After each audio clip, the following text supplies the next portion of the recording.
It's your boy Zappa, professional stage ninja, and welcome to Zappa vs. the Shelf, wherein I take a look at kits that I've already put on my shelf, as opposed to reviewing things that I'm building here and now.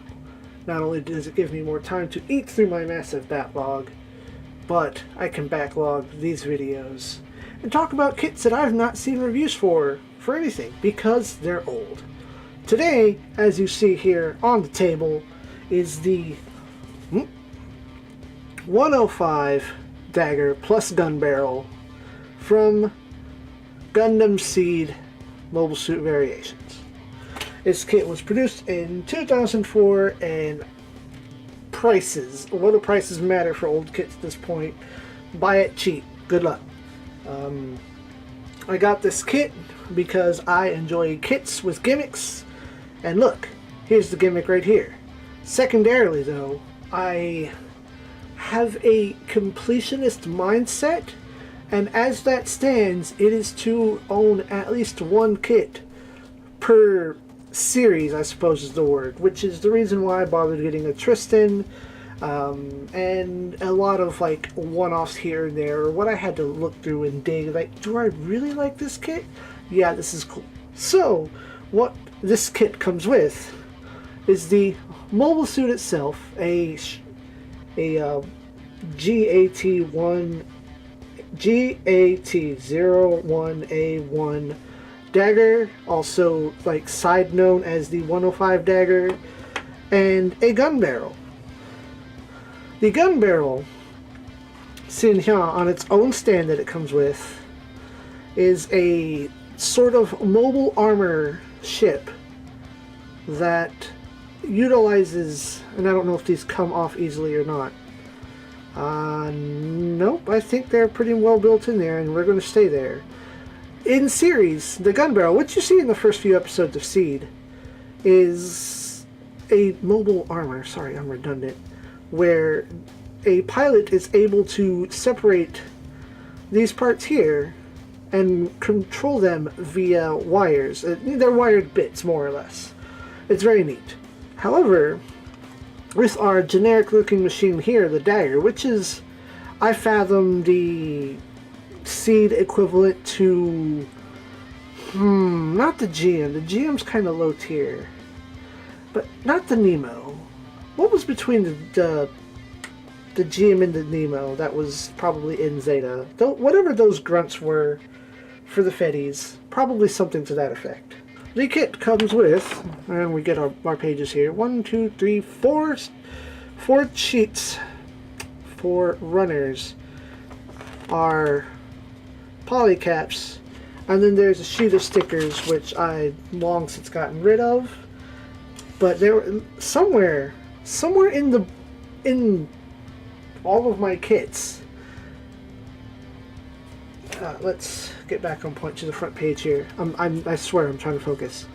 Right here you see a blue sticker, or a blue camera sticker for this kit, but there is no, in the instructions here, there's no instruction in which to place a sticker in the camera. There is no sticker for this. So at some juncture I put in a blue sticker, probably extra stickers from the runners themselves. That was the moral of my story here. I apologize for my stammering. The kit comes with the gun barrel, of course, with its own stand.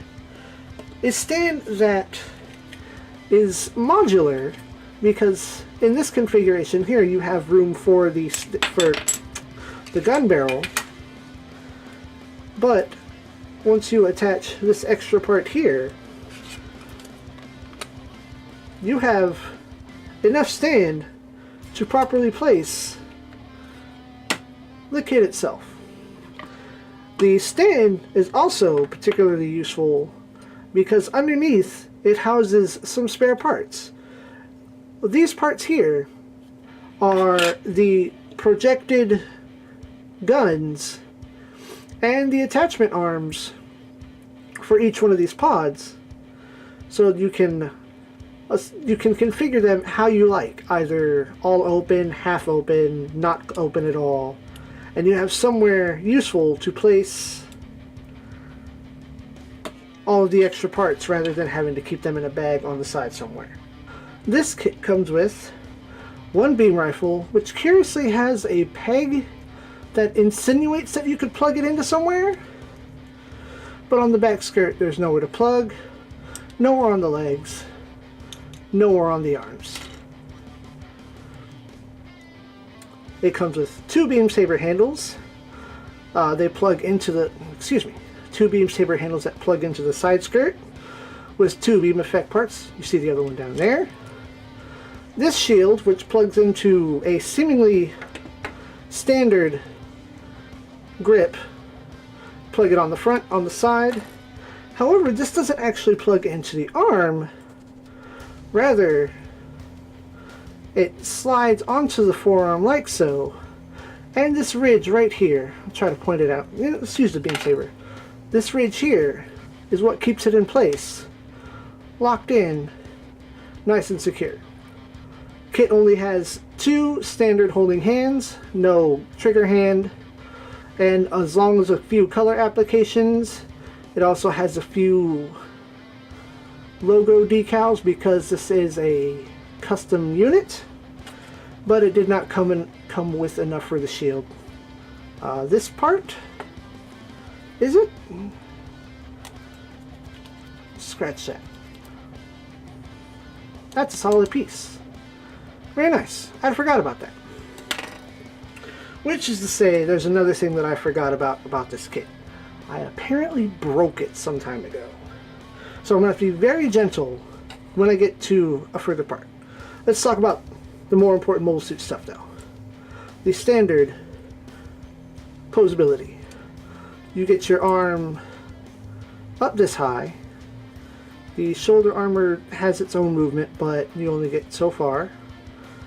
Unimpeded 360 movement. Unimpeded 360 twist at the bicep up here. And about 90, maybe 95 degree bend at the arm. It's fine. You get very little twist. I suppose if you, nope, you'd have to pull it up much higher to get any more. Side skirts are linked together in that old style, which is it is a simple bar. It is not two balls that you can separate. You get a 80-degree split here. Very nice leg ankle movement. Look at that. That's pretty neat. The ankle armor is just attached to the front there, so it doesn't really impede the foot.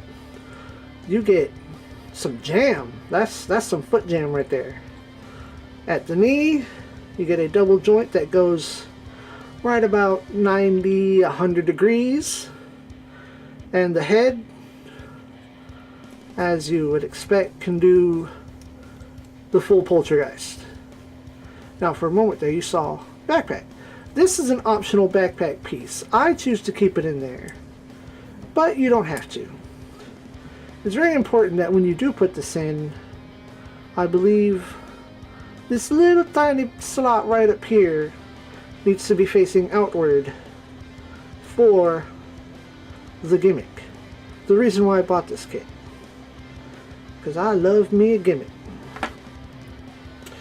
What we have here, of course, the gun barrel has a little articulation. Oh, almost revealed it.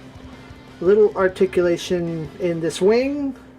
The caps pop off. I'm just going to take this off. The caps come off. You can attach them as you see fit. And what's supposed to happen here is it's not supposed to break off. Apparently I broke it who knows how long ago, but it still functions correctly. This is supposed to turn and fold back. I'll go ahead and do the big reveal. Right there, that little gap right there. That little gap right there is where it snapped. But everything still seems to work fine. It still holds up. And this folds all the way back. And then what you do is you take that piece there. Should it be up or down? That's misleading. I don't know. Oh, because down here. and you'll plug that in right there. You now have the gun barrel as a striker pack, or I guess a striker pack is a very odd term to use here. And the kit, of course, came with its own stand, so you get a grand old time of a kit that comes with stand, and that's always useful. The stand, for me, in my purpose, is mostly used for displaying the gun barrel by itself, because I am an OCD consistency crazy person. The best adapter for this kit is the flat bar. I have to mind the gun barrel there. As you see there is a wider than usual slot, and this is rather narrow. Now it does fit over the entirety of the slot, but you still get just that little bit of, you know, wobble if you don't position it correctly. So mind that when you do pose and repose your kit. I don't know how I had this on the stand so perfectly. I did something crazy to make it stand by itself. It's going to lean back like that. One thing I am going to do very briefly is grab another of my various seed kits back here, and we're going to pull you aside. This is the Zaku live concert version, Phantom Warrior, whatever, I don't care. The seed kits were the original backpack adapter boys, because you simply need to plug that in there, and any seed kit that has a backpack opening can now use the gun barrel as a backpack. This also works with another seed kit that I have, which is about 30% of why I got the dang thing. So going back over here, putting that away. This is the first of many Zappa versus the Shelf reviews. So how do y'all feel about that Street Fighter 2 opening? I put a lot of work into that, and I'm really proud of it. But we'll see plenty more of that in the future. As always, SIEG ZEON.